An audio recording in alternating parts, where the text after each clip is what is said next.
गोमिया विधायक लंबोदर महतो ने सोमवार को डुमरी में प्रेस कॉन्फ्रेंस कर INDI गठबंधन समर्थित कार्यकर्ताओं पर आजसू कार्यकर्ताओं और समर्थकों के साथ मारपीट करने तथा धमकी देने का आरोप लगाया है। विधायक लंबोदर महतो ने कहा कि NDA प्रत्याशी यशोदा देवी को ऐतिहासिक मत मिले हैं। हमने जनता का प्यार पाया है। हाँ, ये बात सच है कि जीत का सर्टिफिकेट हमें नहीं मिला, परंतु ग्रामीणों का प्यार और आशीर्वाद का सर्टिफिकेट हमें मिला है और आने वाला चुनाव में हम जीत हासिल करेंगे। साथ ही झारखंड में हमारी सरकार भी होगी। कहा कि झामुमो की इस जीत के पीछे सरकार व शासन पूरा हाथ रहा है। सरकार उनकी थी, धन बल दोनों का प्रयोग किए हैं। आरोप लगाया कि जीत के बाद झामुमो कार्यकर्ताओं की दबंगई बढ़ गई है। झामुमो कार्यकर्ताओं ने हमारे आजसू कार्यकर्ताओं को मानसिक एवं शारीरिक रूप से प्रताड़ित करना शुरू कर दिया है, जिसकी शिकायत पीड़ित आजसू कार्यकर्ताओं द्वारा पुलिस प्रशासन से की गई है। कहा कि सत्ता आते जाते रहती है। यदि सत्ता के बल पर झामुमो के कार्यकर्ताओं ने मेरे कार्यकर्ताओं को प्रताड़ित करना नहीं छोड़ा तो हम भी लोकतांत्रिक तरीके से जवाब देंगे। इसके लिए सड़क से सदन तक आवाज बुलंद करना पड़े तो हम लोग करेंगे, लेकिन NDA के कार्यकर्ताओं एवं समर्थकों के मान सम्मान पर आंच आने नहीं देंगे। विधायक श्री महतो ने बताया कि हम लोग आभार यात्रा निकालकर विधानसभा के मतदाताओं से संपर्क करके उनका आभार जताते हुए 2024 में पूर्ण समर्थन देने का आग्रह करेंगे। आज के संवाददाता सम्मेलन में यहाँ पर उपस्थित सभी पत्रकार मित्रों का मैं दिल से हार्दिक अभिनंदन करता हूं और आप सभी लोगों का हार्दिक स्वागत करता हूं। आज जिस महत्वपूर्ण और जिन संवेदनशील विषयों को यहाँ पर हम लोग संवाददाता सम्मेलन का आयोजन किए, निश्चित रूप से सबसे पहले मैं डुमरी विधानसभा के 83,164 मतदाता भाइयों एवं बहनों का दिल से आभार प्रकट करता हूं कि जिन्होंने NDA प्रत्याशी यशोदा जी को आशीर्वाद देने का काम किया है। तो मैं दिल से 83,164 मतदाता भाइयों एवं बहनों का जिन्होंने यशोदा जी को अपना आशीर्वाद देने का काम किया है, NDA को आशीर्वाद देने का काम किया है, आजसू प्रत्याशी यशोदा जी को आशीर्वाद देने का काम किया है। और मेरा मानना है कि NDA गठबंधन ये चुनाव नहीं हारी है, हमने ये चुनाव जीता है। हमने डुमरी विधानसभा क्षेत्र में 83,164 लोगों का दिल जीता है, इतने लोगों का विश्वास जीता है। इसलिए किसी भी एंगल से ये भले हमें हमारी प्रत्याशी को सर्टिफिकेट नहीं मिला, लेकिन हम लोगों ने ये चुनाव जीता है। ये 83,164 लोगों का विश्वास जीता है, दिल जीता है, आशीर्वाद जीता है। और ये विश्वास और आशीर्वाद 2024 में हम अंतिम रूप से जीतेंगे, हमें प्रमाण पत्र मिलेगा, ये साबित कर दिया है। और मैं वैसे मतदाताओं को भी, डुमरी विधानसभा के वैसे मतदाताओं को भी दिल से आभार प्रकट करना चाहूंगा कि जिन्होंने यशोदा जी को आशीर्वाद नहीं दिया। और मैं उनसे आग्रह करना चाहूंगा कि आने वाले 2024 में वैसे मतदाता भाई एवं बहन जो यशोदा जी को आशीर्वाद नहीं दिए, उनसे हम करबद्ध विनती करते हैं, अनुरोध करते हैं कि आने वाले 2024 का जो आम चुनाव है उसमें यशोदा जी को आशीर्वाद देने का काम करें। निश्चित रूप से अगर पूरे चुनाव परिणाम पर अगर हम एनालिसिस करें तो ये सीधे सीधे यही चीज प्रमाणित हो रहा है कि यहाँ पर जनबल के ऊपर में धनबल की जीत हुई है। यहाँ पर अभी आप देखें, चुनाव का परिणाम 8 सितंबर को आया और 8 सितंबर के बाद जो गुंडागर्दी है, जो जंगल राज, हम लोगों ने पहले भी कहा था कि डुमरी विधानसभा क्षेत्र से जंगल राज खत्म करना, यहाँ पर जो गुंडागर्दी है, जो गुंडा राज, इसको खत्म करना और पूरे डुमरी विधानसभा में हम लोगों को अमन चैन, सुख शांति और विकास की राजनीति प्रारंभ करनी है। निश्चित रूप से हम लोगों के पास प्रमाण पत्र नहीं आया, विधायक नहीं बन पाए, लेकिन हम लोग चुनाव चुनाव में पीछे रहे, चुनाव हारे नहीं, चुनाव में पीछे रहे। हम लोग 83,164 लोगों का दिल जीते, इसको चुनाव जीतने से ज्यादा महत्वपूर्ण मानते हैं। तो निश्चित रूप से हम लोग का ये लक्ष्य है कि जो हम लोगों का जो एक संकल्प था कि डुमरी विधानसभा क्षेत्र से हम लोग गुंडा राज जो है, जो गुंडागर्दी है, जो जंगल राज है, इसको खत्म करने का काम करें। यहाँ पर अमन चैन, सुख शांति, सुख समृद्धि और यहाँ के विकास के लिए काम करेंगे। तो ये संकल्प अभी हम लोग के पास मौजूद है, इसको हम लोग करेंगे। आप चुनाव परिणाम के बाद देखें तो निश्चित रूप से कई ऐसी घटनाएं घटी है जो दिल को झकझोरने वाली है, और ये घटनाएं प्रमाणित कर रही है कि निश्चित रूप से डुमरी विधानसभा क्षेत्र में जंगल राज है। झारखंड मुक्ति मोर्चा और शामिल जो इंडिया के गठबंधन के लोग हैं, उनका संस्कृति और उनका संस्कार बताता है ये घटनाएं कि चुनाव परिणाम 8 को आता है। ये देख लीजिए कि ये हमारी जो प्रत्याशी है जसोदा जी के साथ, आप देखिए किस तरह से लोग असंवैधानिक हरकत करता है, किस तरह से किसी भी लोकतंत्र में इस तरह की घटना की जितनी भी निंदा की जाए कम है। ये एफआईआर है जसोदा जी के द्वारा, जिस तरह से वीडियो कॉल करके इनको जिस तरह से अपमानित करने का काम किया गया है, निश्चित रूप से ये इसके हम लोग लोकतंत्र में जितनी भी हम लोग निंदा करें ये कम है।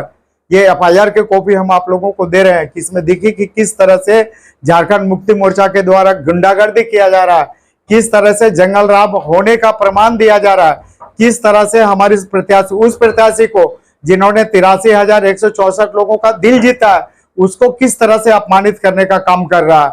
निश्चित रूप से यहाँ की जनता 2024 आम चुनाव में इस अपमान का बदला लेगी और जसोदा जी को यहाँ का विधायक बनाने का काम करेंगे। हम दूसरी घटना की बात करते हैं। ये घटना है चंद्रपुरा थाना का। ये खुशबू देवी जी है। ये खुशबू देवी जी के साथ ठीक चुनाव के एक दिन बाद 8 को चुनाव परिणाम आता है। 9 सितंबर का ये घटना है। जिस तरह से इसको गाली गलौज किया जाता है, जिस तरह से महिला को अपमानित किया जाता है, बेइज्जत किया जाता है, जिस तरह से इसको मारने पीटने का धमकी दिया जाता है, किसी भी लोकतंत्र में इस तरह की घटना का हम लोग जितनी भी निंदा करें ये कम है। निश्चित रूप से आप देख सकते हैं चंद्रपुरा थाना का ये घटना। दूसरी घटना भी आप देख लें, ये घटना है ठीक वहीं का चंद्रपुरा थाना का। ये 10 सितंबर का, और ये 10 सितंबर का ये सोनी कुमारी जी का घटना। जिस तरह से सोनी कुमारी एक महिला, उस महिला के साथ जिस बेदर्दी के साथ अश्लील हरकत किया जाता है, गाली गलौज किया जाता है, मारपीट किया जाता है, सिर्फ इसलिए कि क्योंकि किसी दल विशेष के साथ थी। तो ये लोकतंत्र में हर व्यक्ति को ये संवैधानिक अधिकार है कि हम किसको अपना मत दें, किसको नहीं दें, ये मेरा अधिकार है। जिस तरह से संवैधानिक मौलिक अधिकारों का हनन यहाँ पर मोर्चा के कार्यकर्ताओं के द्वारा, उनके पदाधिकारी दलों के द्वारा जिस तरह से यहाँ पर गुंडागर्दी किया जा रहा है, जिस तरह से यहाँ पर जंगल राज साबित होने का, स्थापित होने का जो प्रमाण दिया जा रहा है, सोनी कुमारी के साथ गाली गलौज मारपीट किया जाता है एक महिला के साथ। किसी भी लोकतंत्र में, किसी भी कानून में ऐसे हरकत की कोई इजाजत नहीं देता है। आप आगे आके देखें और कई ऐसी घटनाएं हैं। अभी आप देख लें, ये घटना है प्रदीप जी का और नारायण विश्वकर्मा जी का। ये और तो ये मानवाधिकार का भी उल्लंघन है। हमारे संवैधानिक अधिकार का तो उल्लंघन है, ये हमारे मानवाधिकार का भी उल्लंघन है। कौन इजाजत देता है किसी को कान पकड़ के उठ बैठ कराने का? कौन इजाजत देता है थूक करके थूक चटवाने का? ये बिल्कुल मानवाधिकार का उल्लंघन है। और ऐसी घटनाओं की हम लोग जितनी निंदा करें, झारखंड मुक्ति में जो गुंडागर्दी है, उनका जो गुंडा राज कायम है, निश्चित रूप से उनके गुंडों के द्वारा जिस तरह से हरकत किया जाता है, अरे वोट देना संवैधानिक अधिकार है, कौन किसको देगा इसके मौलिक अधिकार है।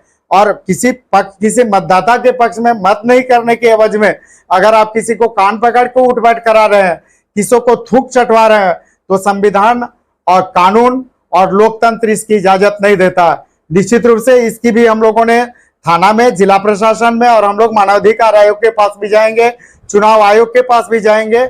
ये पश्चिम बंगाल की तरह हरकत करना चाहते हैं, चुनाव के बाद राजनीतिक हिंसा करना चाह रहे हैं, राजनीतिक विद्वेष फैलाना चाह रहे हैं, ये जंगल राज कायम करना चाह रहे हैं। तो ऐसे जंगल राज कायम हम लोग नहीं होने देंगे। आजसू पार्टी और एनडीए का ये संकल्प है कि हम लोग हर हालत में डुमरी विधानसभा क्षेत्र से ये जंगल राज खत्म करने का काम करेंगे। डुमरी विधानसभा में अमन चैन, सुख शांति और विकास की राजनीति हम लोग प्रारंभ करेंगे। आप यहाँ पर देखें आगे आके कि किस तरह से ये डुमरी थाना का ये प्रदीप और नारायण विश्वकर्मा का मामला है, जिसके अभी हम लोगों ने बात की। अभी आप देखें बेरवा थाना क्षेत्र में क्या गुंडागर्दी है। जब यहाँ पर जिला प्रशासन और जिला सशस्त्र दंडाधिकारी का यह आदेश रहता है कि चुनाव से पहले हर व्यक्ति को अपना अगर लाइसेंस भी अगर ये आर्म्स है तो उसको जमा करना। फिर किस स्थिति में 8 तारीख को काउंटिंग होता है, 8 तारीख के दिन में देखिए किस तरह से ये वीडियो आप लोग देख सकते हैं कि किस तरह से आजसू पार्टी के पदाधिकारियों और नेताओं को गाली गलौज किया जाता है और किस तरह से ये राइफल से गोली करके यहाँ पर ये करता है, राइफल से गोली चला रहा है। ये गुंडागर्दी और गुंडाराज नहीं अगर है तो इसको हम लोग क्या कर सकते हैं। तो इस तरह से आज पूरे तरह से जो गुंडागर्दी, जो जंगल राज, जो गुंडागर्दी कायम है, निश्चित रूप से जिला प्रशासन इसको संज्ञान में ले, संबंधित जिला का उपायुक्त इसको संज्ञान में ले, संबंधित जिला का आरक्षी अधीक्षक इसको संज्ञान में ले, राज्य प्रशासन, राज्य सरकार इसको संज्ञान में ले, माननीय मुख्यमंत्री जी इसको संज्ञान में ले और चुनाव आयोग से भी आग्रह करते हैं कि इसको संज्ञान में ले, अन्यथा हम लोग सड़क पर उतरकर आंदोलन करेंगे। और इन सारे मामलों पर अगर जिला प्रशासन कार्रवाई नहीं करती है तो हम लोग सड़क पर उतरकर आंदोलन करेंगे। अनुमंडल कार्यालय का हम लोग घेराव करेंगे। और इसके साथ ही आज जो हम लोगों का 83,164 लोगों का जो विश्वास हम लोगों ने हासिल किया, उनका जो आशीर्वाद प्राप्त किया है, उनका जो दिल जीता है, हम सब उन लोगों को लिए जिन्होंने हमें मत नहीं दिया है, मैं सभी लोगों का, यहाँ के हम लोगों की एनडीए के जो प्रत्याशी जसोदा जी है, हम लोग घर घर जाके सभी लोगों के प्रति आभार प्रकट करने का काम करेंगे। और एनडीए गठबंधन का आभार यात्रा निकलेगा। हम लोग हर गांव में जाएंगे, हर टोला में जाएंगे, हर व्यक्ति से मिलेंगे और जिन्होंने मत दिया उनका भी आभार प्रकट करेंगे और जिन्होंने नहीं दिया उनका भी आभार प्रकट करते हुए उनसे आप विनती करेंगे कि आप डुमरी विधानसभा में जंगल राज समाप्त करने के लिए, डुमरी विधानसभा के लोगों के मान सम्मान की रक्षा के लिए, आत्मसम्मान की रक्षा के लिए, यहाँ के स्वाभिमान की रक्षा के लिए, यहाँ पर अमन चैन सुख शांति की बहाली के लिए और यहाँ पर विकास की राजनीति के लिए और ऐसे गुंडागर्दी को खत्म करने के लिए, जंगल राज को खत्म करने के लिए आप लोग जसोदा जी को फिर से आशीर्वाद दीजिए और 2024 में जसोदा जी को भारी मतों से डुमरी का विधायक बनाने का काम करिए। इसको लेकर हम लोग घर घर जाने का काम करेंगे, घर घर के लोगों से मिलेंगे। आभार यात्रा कब से करेंगे? आभार यात्रा हम लोग शुरू कर दिए, हर व्यक्ति से मिलना जुलना जाना शुरू हो गया। डुमरी विधानसभा के सभी घरों में हमारी प्रत्याशी, हमारे पार्टी के पदाधिकारी, हमारे कार्यकर्ता सभी घरों में जाएंगे, सभी लोगों के प्रति आभार प्रकट करेंगे। जिन्होंने मत दिया उनके प्रति भी आभार प्रकट करेंगे और जिन्होंने नहीं दिया उनके प्रति भी आभार प्रकट करेंगे और उनसे विनती करेंगे कि निश्चित रूप से डुमरी विधानसभा क्षेत्र से जंगल राज खत्म करिए, डुमरी विधानसभा के लोगों के मान सम्मान की रक्षा करिए, उनके स्वाभिमान की रक्षा करिए और यहाँ पर अमन चैन के साथ विकास की राजनीति शुरू करिए। इसके लिए हम लोग घर घर जाकर